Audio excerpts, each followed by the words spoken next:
De las brasas a las llamas. Capítulo 4. El papel de la oración. La forma en que Dios puede revitalizar su iglesia. La mayoría de nosotros estamos conscientes de lo difícil que es encender fuego sin un fósforo o un encendedor.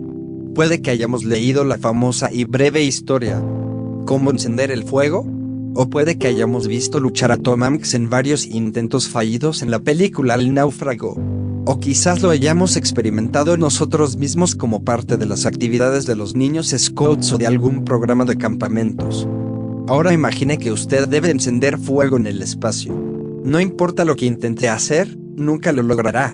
La razón por la cual no se puede encender fuego en el espacio es porque no hay suficiente oxígeno para producirlo.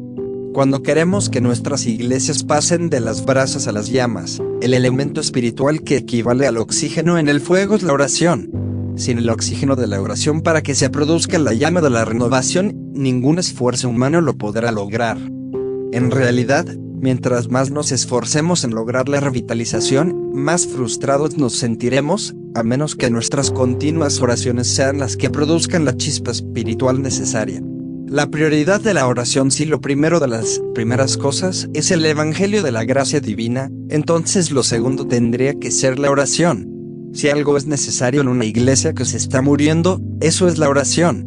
La iglesia primitiva en Jerusalén alcanzó gran éxito en todo el sentido imaginable, sin ninguna mayor razón más que haber estado fundamentada en la oración. Por ejemplo, consideremos los comienzos de la iglesia. Antes que Jesús ascendiera al cielo, les dijo a los discípulos que prontamente vendría sobre ellos el Espíritu Santo y que serían sus testigos en el mundo.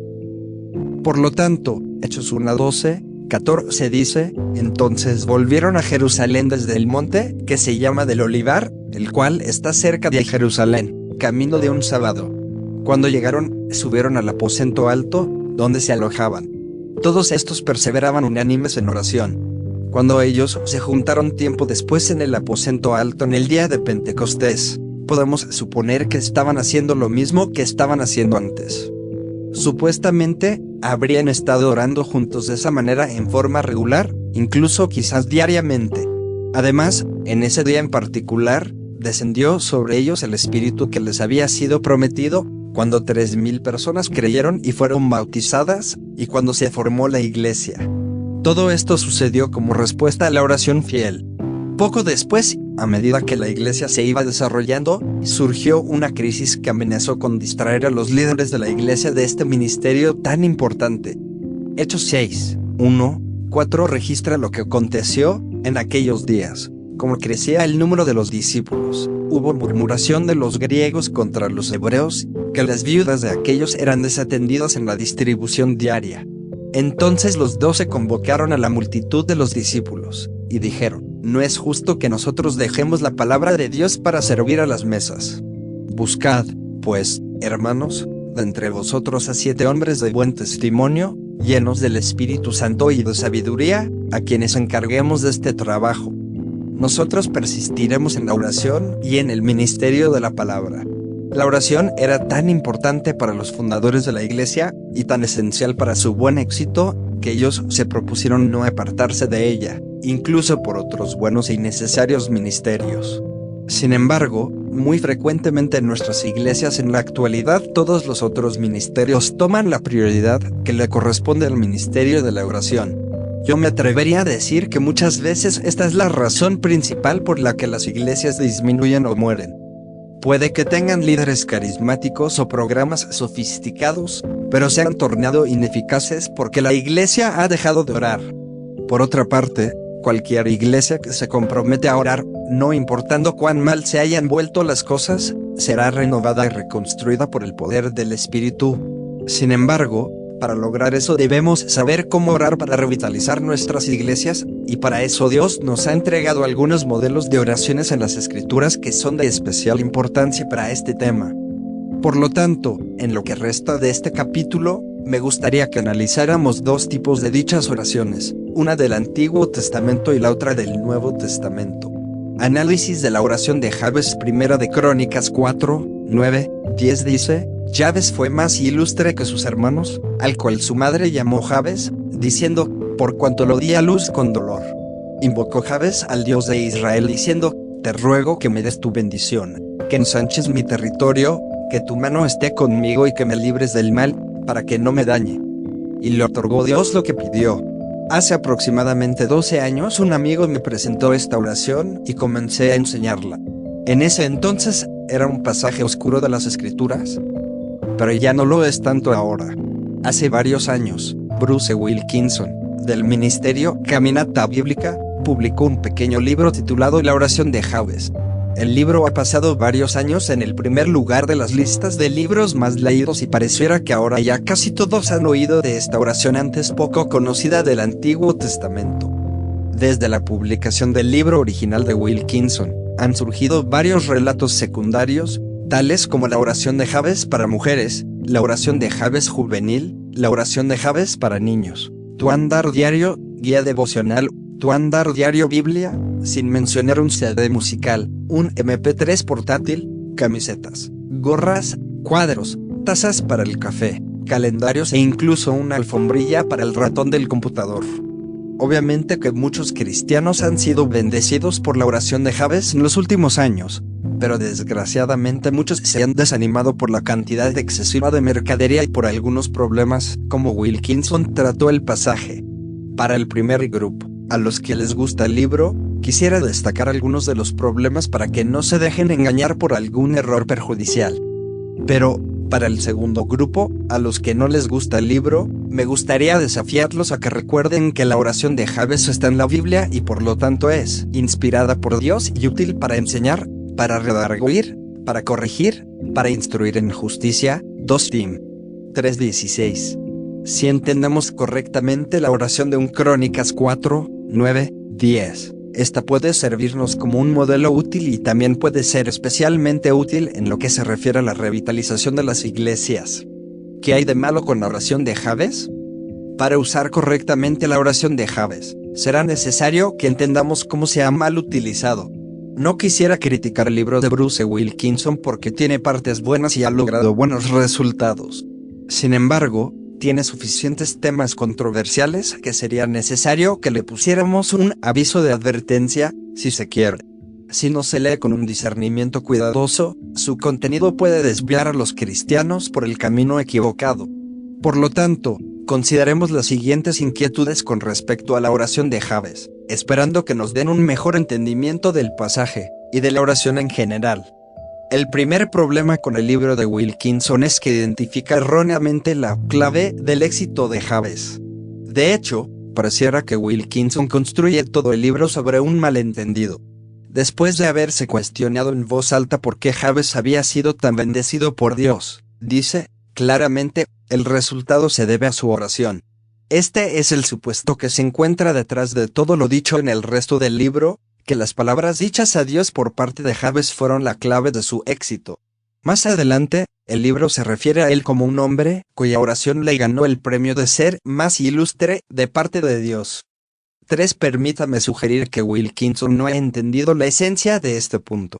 Es mucho más lógico, y más consistente con el resto de la escritura, entender que la clave del éxito de Jabes se ha de encontrar en su carácter, en el hecho de que él fue más ilustre que sus hermanos. Esa declaración se encuentra a comienzos de la breve narrativa, la que refleja la riqueza de la enseñanza bíblica acerca del tipo de hombre a quien Dios bendice. A continuación veremos algunos ejemplos en los que todos están relacionados con la oración, porque sol y escudo es Jehová Dios. Gracia y gloria dará Jehová. No quitará el bien a los que andan en integridad. Jehová de los ejércitos, bienaventurado el hombre que en ti confía. El sacrificio que ofrecen los malvados es abominable para Jehová. La oración de los rectos es su gozo. Jehová está lejos de los malvados, pero escucha la oración de los justos. Te ruego, Jehová, que esté ahora atento tu oído a la oración de tu siervo, y a la oración de tus siervos, quienes desean reverenciar tu nombre. Concede ahora buen éxito a tu siervo, y dale gracia delante de aquel hombre. La oración eficaz del justo puede mucho. Si existiera alguna clave para el buen éxito de Jabes, o para que se le contestasen sus oraciones, sería el hecho de que él confió, adoró y obedeció a Dios como una norma en su vida. Además, este carácter divino debe haber demorado años en desarrollarse. No hubo ningún atajo rápido ni fácil para lograr la bendición de Dios. Por otra parte, si Jabes no hubiera sido más ilustre que sus hermanos, su oración no hubiera significado nada y no hubiera recibido nada de parte de Dios. El salmista dice, si en mi corazón hubiera yo mirado a la maldad, el Señor no me habría escuchado. Sal. 66, 18. Además, Pedro le dice a los maridos, vosotros, maridos, igualmente, vivid con ellas sabiamente, para que vuestras oraciones no tengan estorbo. La oración de Jabes simplemente no enseña esto con suficiente claridad. En realidad, y a causa de la afirmación errónea de que la oración fue la clave, y a la falta de calificativos importantes, el libro fácilmente puede dar la impresión de que Dios va a responder a esta oración sin importar lo ilustres o lo justos que seamos por medio de su gracia. Otro problema del libro y de toda la empresa comercial Jabes, es que las oraciones bíblicas son modelos, no mantras. Dios no desea que usemos las oraciones de las Escrituras de la manera en que las personas de las religiones orientales repiten las mismas palabras una y otra vez, como si tuvieran algún tipo de poder mágico. Sin embargo, esta es la impresión que da Wilkinson cuando dice: hice la oración de Jabes, palabra por palabra, p. 11. Él dice cosas como las siguientes: amigos, he hecho la oración de Jabes más de la mitad de mi vida. p. 16. Se refiere a las oraciones de Jabes, p. 71. Habla a favor de los que usan la oración de Jabes, p. 84. Y desafía a que sus lectores hagan parte de la experiencia diaria de su vida la oración de Jabes, p. 86. Todo esto la hace asemejar más a la recitación de un mantra que a una oración bíblica. No existe ninguna evidencia en Crónicas, o en ninguna otra parte de las Escrituras, que diga que Jabes o que ninguna otra persona haya alguna vez orado estas palabras en ninguna otra ocasión, sin mencionar que las hubiera repetido una y otra vez. Indudablemente, cuando Jabes oró a Dios, le dijo muchas más palabras de las que están en el versículo, y las que ahí fueron registradas, probablemente son un resumen que captura la esencia de su oración. Es de esta manera, entonces, que debiéramos procurar imitar la esencia de esta oración, y otras de la Biblia, pero no repitiendo las mismas palabras una y otra vez. Cuando Jesús les entregó la oración del Señor a sus discípulos, como una oración modelo, lo hizo después de haberles advertido sobre las vanas repeticiones. Mat. 6, 7. Después les enseñó la oración modelo, sin decirles, repetid estas palabras, sino que, vosotros, pues, oraréis así, v. 9. Uno de los críticos de Wilkinson escribe lo siguiente con respecto a la oración del Señor: ciertamente no existe ninguna señal que nuestro Salvador haya querido alguna vez que ni siquiera este prototipo fuese una oración que debíamos repetir. Por ejemplo, nunca encontramos a Jesús instando a que sus discípulos reciten esta oración. Ni tampoco encontramos que se mencione esta en la Iglesia del Nuevo Testamento, ni en el libro de los Hechos, ni en las epístolas. Claramente nunca fue el propósito de esta oración que repitiésemos palabra por palabra. Sencillamente fue una oración modelo, un ejemplo. Los discípulos le pidieron a Jesús que les enseñara a orar, no que les diera una oración, y eso es exactamente lo que él hizo. No creo que sea incorrecto recitar la oración del Señor palabra por palabra de vez en cuando. Sin embargo, sí creo que la mayoría de nuestras oraciones debieran ser versiones personalizadas de esa oración y de otras oraciones bíblicas. Oraciones que contengan y sean gobernadas por los principios de la oración que nos han sido enseñados a través de todas las Escrituras. Cuando optamos por hacer la oración de Jabes, existe un peligro que rechacemos las otras oraciones modelos, o que infringamos los principios bíblicos de la oración de alguna manera u otra.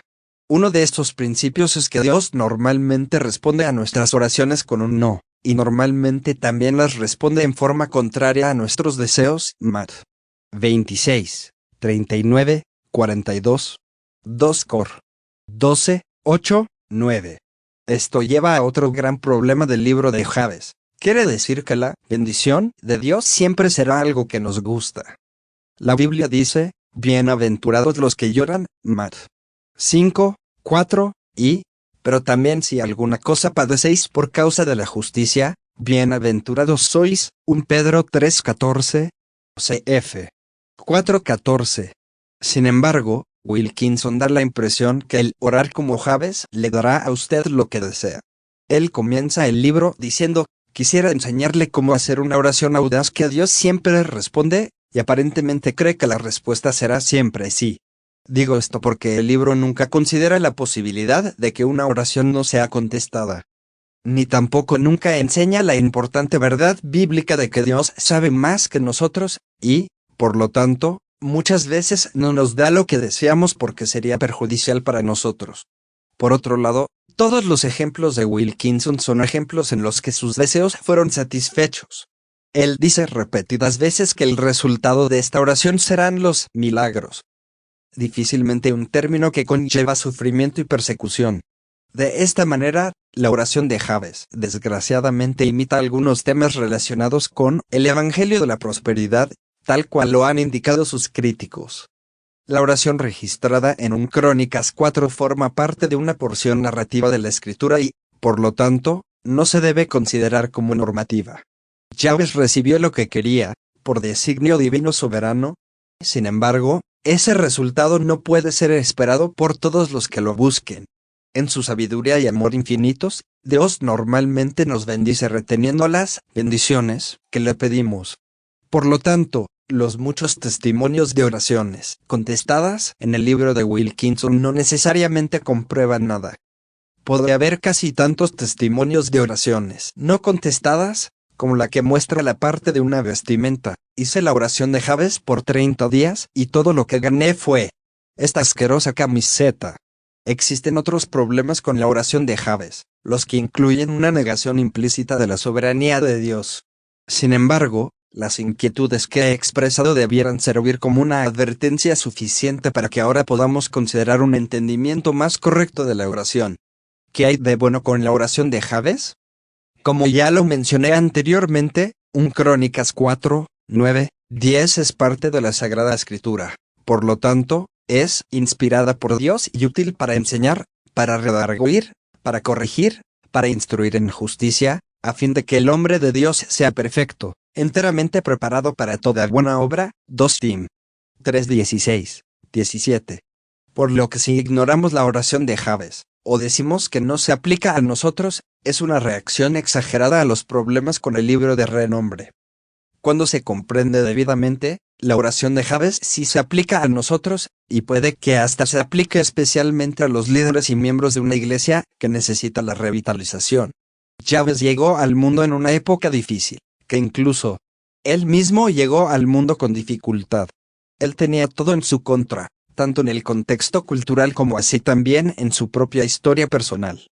Cuando comparamos las genealogías en los primeros capítulos de un Crónicas, vemos que Jabes nació en Israel aproximadamente 5 generaciones previas a la de David, durante el periodo de los jueces.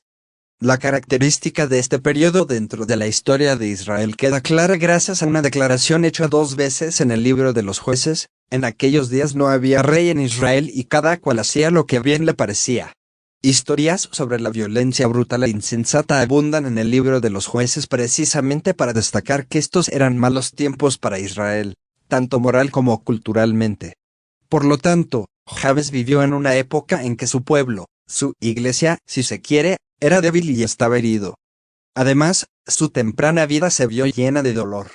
De hecho, el nombre dolor no era solamente su segundo nombre. Fue su primer nombre.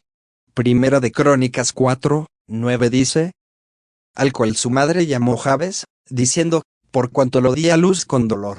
Bruce Wilkinson explica muy bien esto y sus consecuencias. En hebreo, la palabra Jabes significa dolor. Una traducción literal podría ser, el que causa dolor.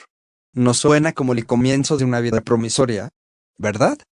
Todos los bebés llegan al mundo con cierta cantidad de dolor, pero algo en el nacimiento de Jabes fue más allá de lo usual, tanto que su madre decidió recordarlo con el nombre de su hijo. ¿Por qué? El embarazo o el parto pueden haber sido traumáticos. O puede ser que el dolor de la madre fuese emocional, quizá el padre del niño la abandonó durante el embarazo. O tal vez murió. Quizá la familia cayó en una estrechez económica tan grande que la perspectiva de otra boca para alimentar únicamente podía traer temores y preocupaciones. Solo Dios sabe con certeza qué provocó el dolor de esta madre angustiada. No es que eso hiciera mucha diferencia para el joven Jabes. Él creció con un nombre que todo niño odiaría. Imagínese que usted hubiera tenido que soportar a través de toda su infancia el ser fastidiado por los bravucones, recordándole a diario de su mal recibido nacimiento con preguntas burlonas como, así, pues, jovencito, ¿en qué estaba pensando tu mamá? Pero la carga más pesada del nombre de Jabes tuvo que ver con la manera en que definía su futuro. En los tiempos bíblicos, el individuo y su nombre se relacionaban en una forma tan estrecha que la frase cortar su nombre tenía el mismo significado que darle muerte. Con frecuencia el nombre se consideraba como un deseo o hasta una palabra profética con respecto al futuro del niño. Por ejemplo, Jacob puede significar el que agarra o arrebata, lo cual constituye una excelente mini biografía de este astuto patriarca. Noemí y su esposo llamaron a sus hijos Malón y Kelión nombres que se pueden traducir como enfermo y languidez, respectivamente. Y así les aconteció. Ambos murieron cuando eran adultos jóvenes. Salomón significa paz o pacífico, y efectivamente fue el primer rey de Israel que gobernó sin recurrir a la guerra. Un nombre que significaba dolor no le auguraba buen futuro a Jabes. Sin embargo, a pesar de todo lo que estaba en contra de Jabes, llegó a ser honorable y a que se le honrara y sus oraciones fueron respondidas por Dios. Usted puede que se encuentre en una iglesia en la que parece que todo está en su contra, dolor y dificultades en el pasado, una cultura perversa a su alrededor y muy pocas esperanzas para el futuro. No obstante, Dios bendijo a Jabes, y él es capaz de bendecirle a usted, si se lo pide con una oración bíblica y fiel. Justamente eso es lo que Jabes le pidió a Dios: te ruego que me des tu bendición, que ensanches mi territorio, 1 Cron. 4:10. El libro de Wilkinson dice que Jabes le estaba pidiendo a Dios que le diera más oportunidades para servirle y poder alcanzar a otros para su gloria. Tal cual lo han destacado sus críticos. Esto es una gran conjetura que no se puede comprobar del texto mismo. Jabes simplemente puede haber querido más territorio. Sin embargo, pareciera que Jabes era un hombre de Dios y por lo tanto puede no haber querido el territorio por puros motivos egoístas. Además sabemos por otros versículos en la Escritura que no hay nada de malo en pedirle a Dios lo que queremos. De hecho, se nos insta a que lo hagamos por medio de un mandato y un ejemplo. Ver 1 Reyes 3, 5, Mat. 26, 39, Juan 16, 24. Es así que nos encontramos con una importante verdad en la oración de Jabes. Debemos pedirle a Dios que nos bendiga, incluso en la forma específica que lo deseamos. Por algún motivo, tenemos la tendencia a ver tales oraciones como si fueran egoístas o poco espirituales, y así nos saltamos directamente hasta la parte que dice, hágase tu voluntad, sin jamás decirle a Dios lo que a nosotros nos gustaría que fuese hecho. Pero si nos hemos comprometido con Cristo y estamos caminando en el Espíritu, entonces le podemos pedir lo que queramos, esforzándonos a que esas oraciones concuerden lo mejor posible con la voluntad revelada de Dios. Debiéramos pedir para que haya revitalización en las iglesias, para que mucha gente sea salva, para que haya más ingresos para mejorar el edificio, para que los líderes sean los que calcen perfectamente con cada ministerio, para que haya formas de alcanzar a nuestra comunidad, etc. Cuando usted haga esto, recuerde que es importante orar con una actitud de humildad y sumisión, sabiendo que puede que no sea la voluntad de Dios el concederle sus peticiones.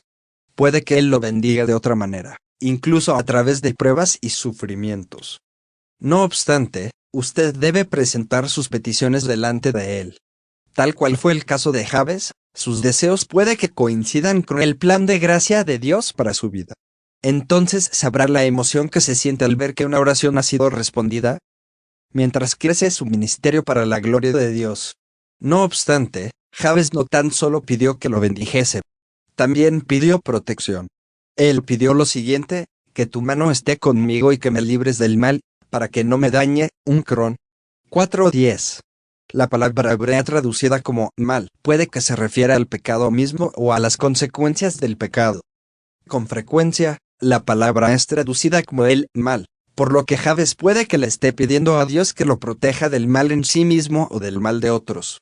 Debemos saber que en otros pasajes de la Escritura, que cualquiera de estas peticiones es buena.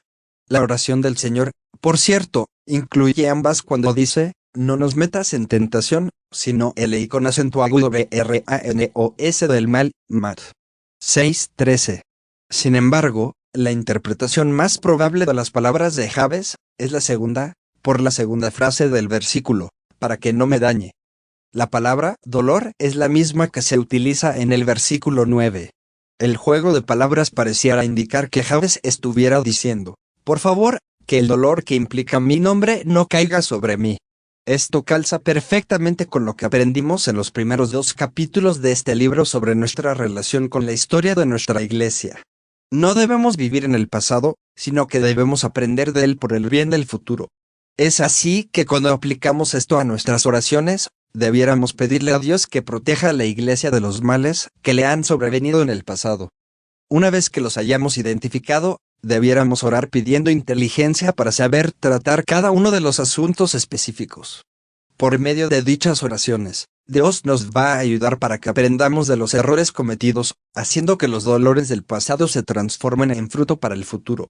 Usted también debiera estar constantemente orando, pidiendo protección de los males que pueden venir sobre su iglesia. Cuando Dios comienza su obra de revitalización, Satanás responde con su propia obra de engaño, división y desánimo. Permítame sugerirle que haga una lista de cada una de las tácticas que el enemigo puede que use para impedir el crecimiento en su iglesia, orando por esto en forma constante. Este golpe preventivo de oración incapacitará a las fuerzas opositoras antes de que siquiera comiencen su ataque. Primera de Crónicas 4, 9, 10 termina con una declaración que dice, y le otorgó Dios lo que pidió. Dios responde las oraciones. No siempre responde en la manera que nosotros queremos que lo haga, sin embargo, Él sí responde las oraciones que se ofrecen de acuerdo a su voluntad. Este es el mensaje que ha bendecido y ha inspirado a tantos por medio de la oración de Jabes, y es el mensaje que usted debiera estar oyendo en la oración de Jabes. Por último, el pasaje ciertamente nos muestra un modelo de nuestro Señor Jesús, quien intercede por nosotros y se ve siempre bendecido cuando recibe respuestas a sus oraciones, porque sus peticiones están siempre de acuerdo a la voluntad de Dios. Rom. 8:34. Eb. 4:14, 15. Si usted verdaderamente cree que Dios promete responder las oraciones por medio de Cristo, esto debiera ser entonces una motivación para que usted ponga gran prioridad en su ministerio a las oraciones hechas con fe. Debiera ser una de las primeras cosas que debiera enfatizar en su iglesia que va rumbo a la recuperación. Los problemas en la iglesia primitiva. Una oración del Nuevo Testamento que tiene especial relevancia en la revitalización la encontramos en Hechos 4:23, 31. En los eventos que llevaron a esta oración, la joven iglesia de Jerusalén enfrentaba su primer problema cuando Pedro y Juan fueron arrestados en el templo y luego cuando el Sanedrín les dijo que dejasen de predicar y enseñar sobre Cristo. Rápidamente pasaron los nuevos creyentes de haber tenido favor con todo el pueblo a no ser queridos por las autoridades. Ya no podían más seguir obedeciendo los mandatos de Jesús de hacer discípulos sin arriesgar ser arrestados y ejecutados. El desagrado de la institución también traería dificultades financieras para muchos de ellos, además del dolor emocional de ser rechazados y mal representados. Entonces, ¿qué fue lo que hicieron cuando se vieron enfrentados a los tiempos difíciles? Oraron. Hechos 4:23, 31 dice, al ser puestos en libertad, vinieron a los suyos y contaron todo lo que los principales sacerdotes y los ancianos les habían dicho. Ellos, al oírlo, alzaron unánimes la voz a Dios y dijeron, Soberano Señor, tú eres el Dios que hiciste el cielo y la tierra, el mar y todo lo que en ellos hay, que por boca de David tu siervo dijiste, ¿por qué se amotinan las gentes y los pueblos piensan cosas vanas? Se reunieron los reyes de la tierra y los príncipes se juntaron en uno contra el Señor y contra su Cristo. Y verdaderamente se unieron en esta ciudad Herodes y Poncio Pilato, con los gentiles y el pueblo de Israel, contra tu santo Hijo Jesús, a quien ungiste, para hacer cuanto tu mano y tu consejo habían antes determinado que sucediera. Y ahora, Señor, mira sus amenazas y concede a tus siervos que con toda valentía hablen tu palabra, mientras extiendes tu mano para que se hagan sanidades, señales y prodigios mediante el nombre de tu santo Hijo Jesús. Cuando terminaron de orar, el lugar en que estaban congregados tembló, y todos fueron llenos del Espíritu Santo y hablaban con valentía la palabra de Dios. En esta breve sección de la Escritura, vemos que esta iglesia pasa de los problemas al triunfo, con la oración como el catalizador principal para su revitalización. Si bien los ciclos del decaimiento y la renovación en nuestras iglesias ocurrirán en periodos de tiempos más extensos, aún así son aplicables los principios aquí. Para pasar de las brasas a las llamas debemos orar, y debemos orar de acuerdo al modelo de esta oración, en la que cada palabra es inspirada por Dios. La prioridad de la alabanza dada su situación. Pudiéramos haber esperado que los creyentes hubieran presentado sus problemas inmediatamente delante de Dios, pidiéndole que interviniese a su favor. Sin embargo, no mencionaron sus peticiones sino que hasta el final de la oración. Ellos comenzaron diciéndole a Dios cuán grande es Él. Dijeron, soberano Señor, tú eres el Dios que hiciste el cielo y la tierra, el mar y todo lo que en ellos hay. 24.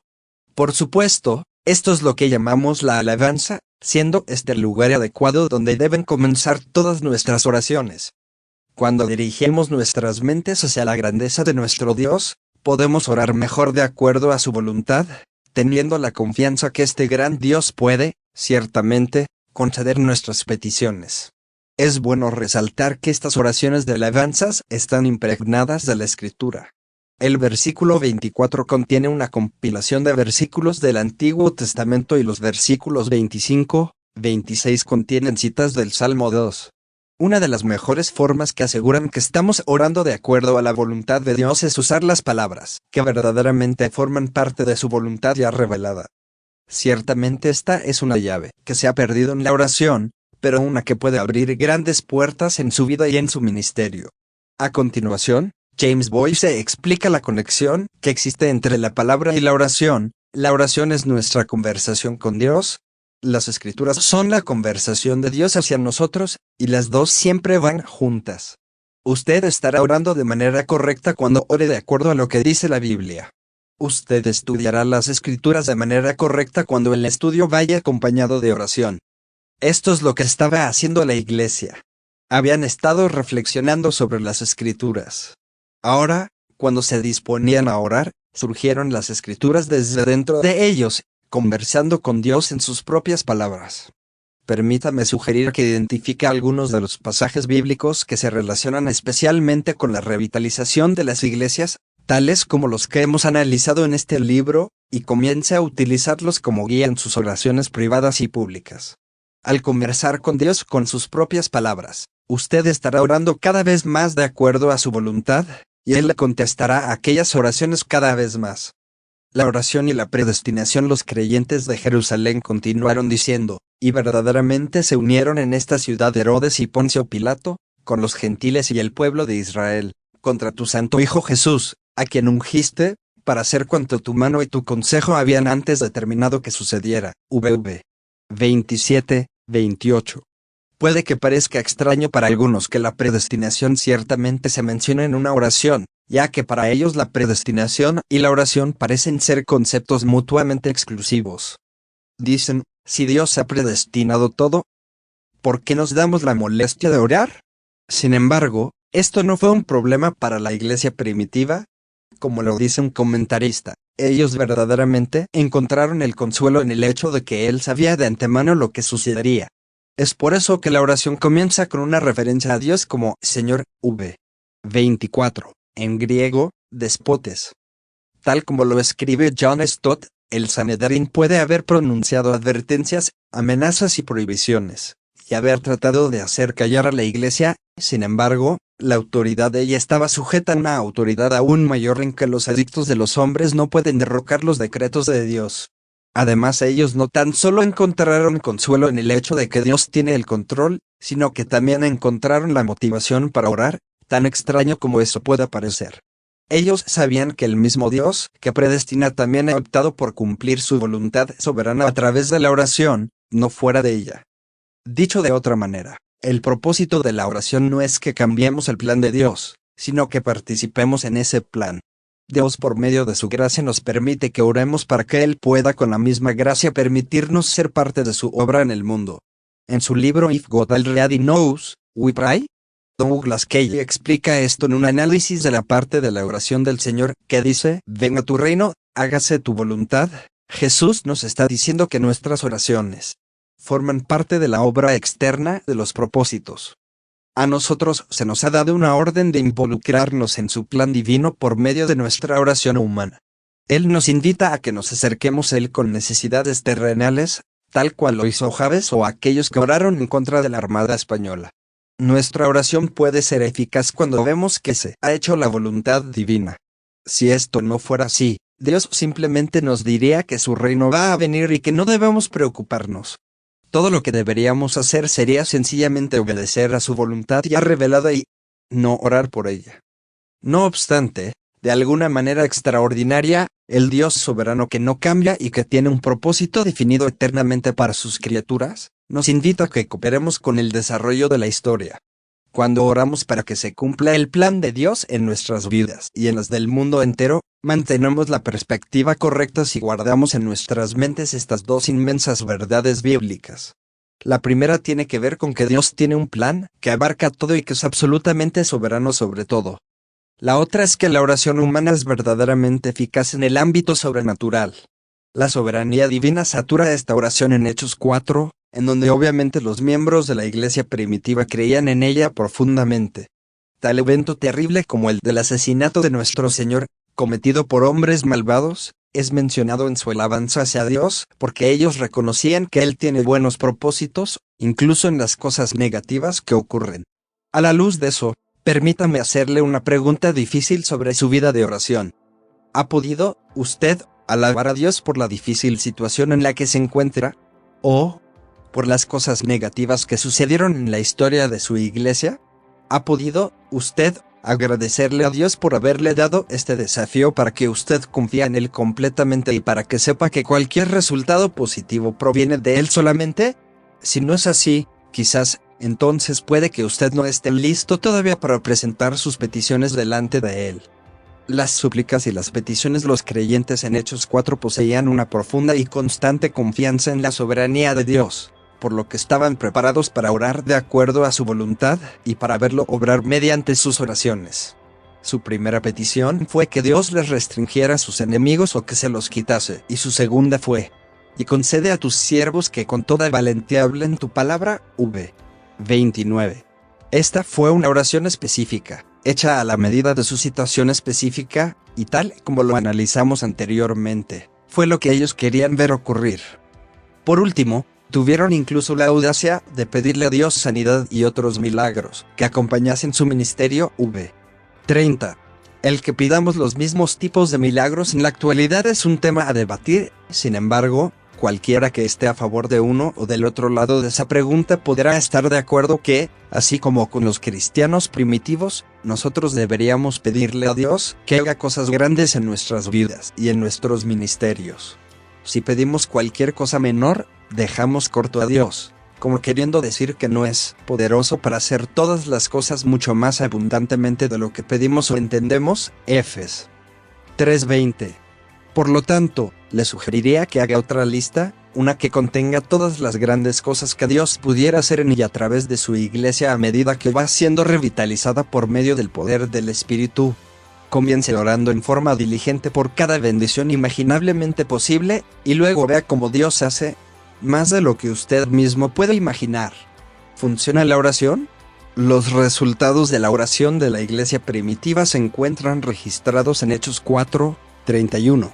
Cuando terminaron de orar, el lugar en que estaban congregados tembló, y todos fueron llenos del Espíritu Santo y hablaban con valentía la palabra de Dios. Dios les dio una señal y Él les dio valentía, exactamente lo que le habían pedido. Él incluso fue más allá de lo que le pidieron o pensaron, haciéndolos capaces de amarse y ayudarse los unos a los otros de una manera que sorprendió e impactó al mundo alrededor suyo. 32-37.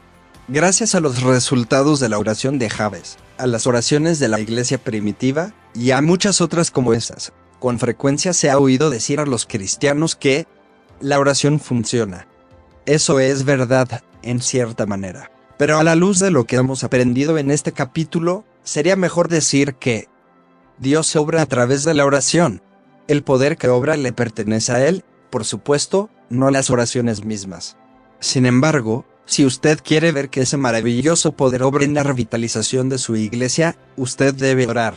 No obstante, no tan solo debe orar, sino que también debe predicar y enseñar la palabra. Hechos 6:4 dice que los apóstoles persistían en la oración y en el ministerio de la palabra. En el siguiente capítulo, usted aprenderá a cómo es posible revitalizar una iglesia cuando hay hombres de Dios que luchan contra el enemigo con la espada del Espíritu. Preguntas 1. Como dijo Charles Spurgeon, que si el ministerio de la oración de una iglesia fuese el termómetro que mide su salud, entonces, ¿qué tan sana está su iglesia? 2. ¿Qué errores debiéramos evitar en nuestras oraciones, como los ilustrados en el libro La oración de Jabes? 3. ¿Qué principios de la oración de Jabes podrían ser útiles en un ministerio de revitalización? 4. ¿Usted utiliza las mismas escrituras en sus oraciones? Nombre distintos tipos de oraciones y haga una lista de pasajes que pudiera usar para cada una de ellas. 5.